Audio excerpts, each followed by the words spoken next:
Assalamualaikum warahmatullahi wabarakatuh. Sebelumnya kami dari kelompok 2. Di sini kami akan mempresentasikan hasil dari kelompok kami yang berjudul Sistem Imunologi.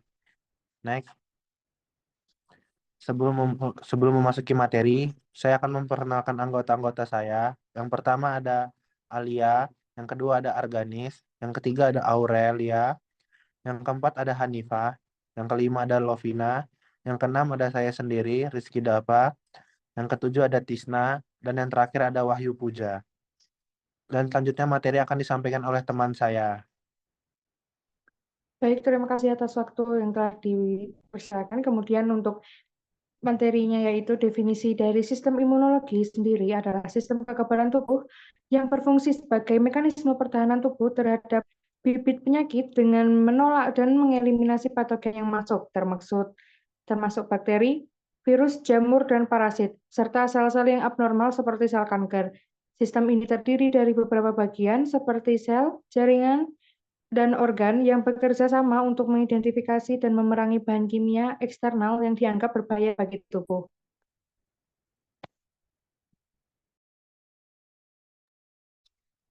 Selanjutnya ada komponen utama sistem imunologi yang terdiri dari sel-sel imun.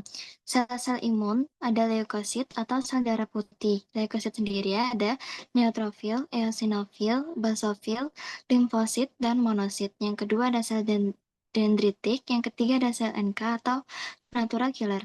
Selanjutnya ada organ limfoid. Organ limfoid ada primer. Primer terdiri dari sumsum tulang dan timus. Yang kedua ada sekunder. Sekunder terdiri dari limpa, kelenjar getah bening, dan jaringan limfoid yang terkait mukosa atau mold. Yang terakhir ada molekul imun. Molekul imun terdiri dari antibodi, sitokin, dan komplement.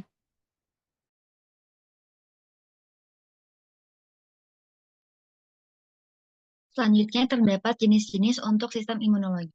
Ada 4 sistemnya. Yang pertama, sistem imun bawaan, yang merupakan lini pertahanan awal tubuh terhadap infeksi dari patogen, terdiri dari penghalang fisik dan kimia seperti kulit, mukus, dan asam lambung, juga mencakup sel-sel molekul seperti makrofag, neutrofil, dan sistem komplement, serta sistem imun bawaan juga tidak spesifik terhadap patogen tertentu.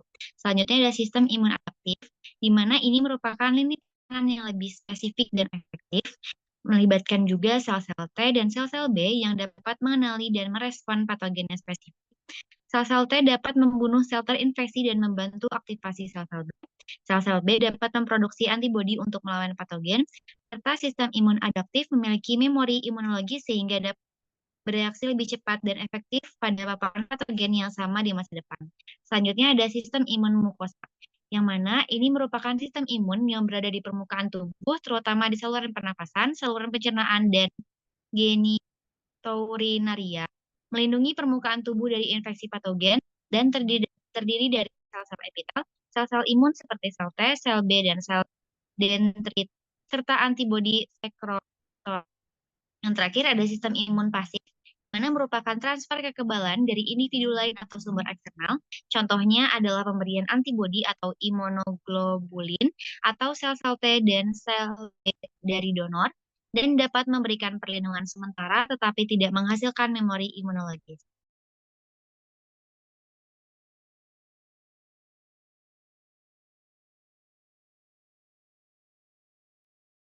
Selanjutnya ada gejala penyakit. Yang pertama ada gangguan autoimun, yaitu sistem imun menyerang sel dan jaringan tubuh sendiri seperti lupus. Contohnya seperti kelelahan, nyeri sendi, ruam kulit berbentuk kupu-kupu di wajah, demam. Yang kedua ada artritis reumatoid seperti nyeri bengkak dan kekakuan pada sendi, terutama pada pagi hari. Yang ketiga ada tiroiditis Hashimoto, contohnya kelelahan, penambahan berat badan, kulit kering, sensitif terhadap dingin. Yang selanjutnya ada alergi, sistem imun bereaksi berlebihan terhadap zat yang umumnya tidak berbahaya seperti debu, serbuk sari, atau makanan tertentu. Gejalanya seperti bersin, hidung tersumbat, mata berair, gatal, ruam kulit, sesak napas, hingga reaksi parah seperti anafilaksis. Yang selanjutnya ada imunodefisiensi, kondisi di mana tubuh kekurangan komponen sistem imun sehingga rentan terhadap infeksi, contoh HIV atau AIDS.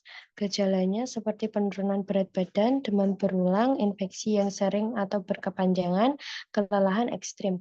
Yang selanjutnya ada gangguan inflamasi. Tubuh mengalami peradangan kronis yang melibatkan sistem imun, contoh penyakit radang usus, termasuk Crohn dan kolitis ulceratif. Gejalanya seperti nyeri perut, diare, penurunan berat badan, kelelahan, dan tinja berdarah.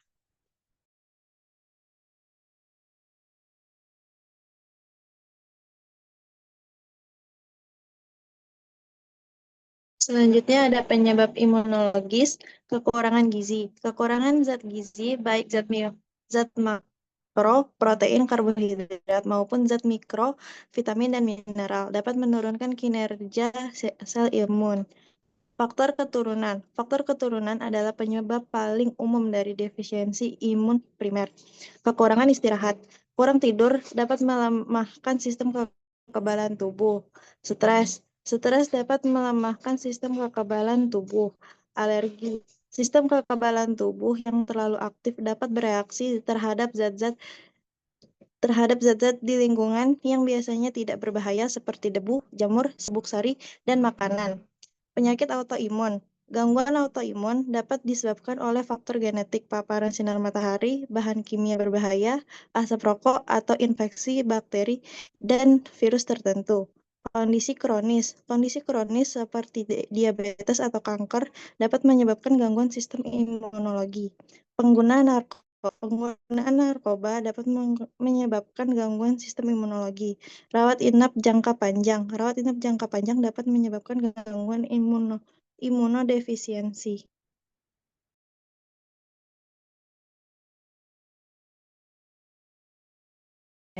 Dampak penyakit sistem imunologis. Yang pertama, peradangan kronis. Sistem imun yang terus-menerus menyerang jaringan tubuh akan memicu peradangan kronis. Peradangan ini dapat merusak jaringan dan organ tubuh. Yang kedua, kerusakan organ. Organ yang sering menjadi sasaran serangan sistem imun antara lain sendi, kulit, ginjal, jantung, dan sistem syaraf. Kerusakan pada organ-organ ini dapat menyebabkan berbagai gejala mulai dari nyeri sendi hingga gagal organ. Yang ketiga, kelelahan. Peradangan kronis dan kerusakan jaringan dapat menyebabkan tubuh merasa lelah terus-menerus. Yang keempat, demam. Demam sering terjadi sebagai respon tubuh terhadap infeksi atau peradangan. Yang kelima, gangguan pada sistem syaraf. Beberapa penyakit autoimun dapat menyerang sistem syaraf, menyebabkan gejala seperti mati rasa, kesemutan, gangguan keseimbangan, dan kelemahan otot.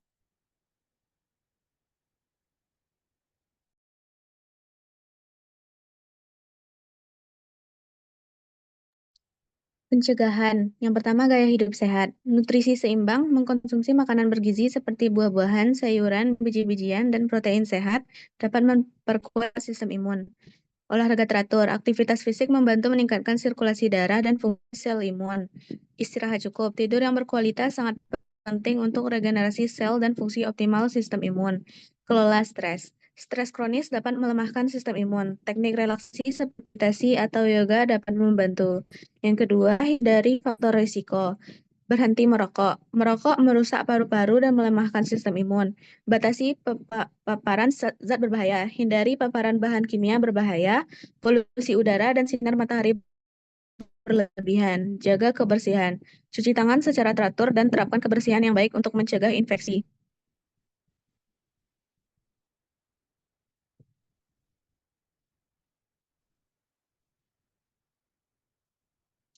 Pengobatan. Yang pertama, obat-obatan. Imunosupresan, obat-obatan ini menekan sistem imun untuk mengurangi peradangan dan kerusakan jaringan.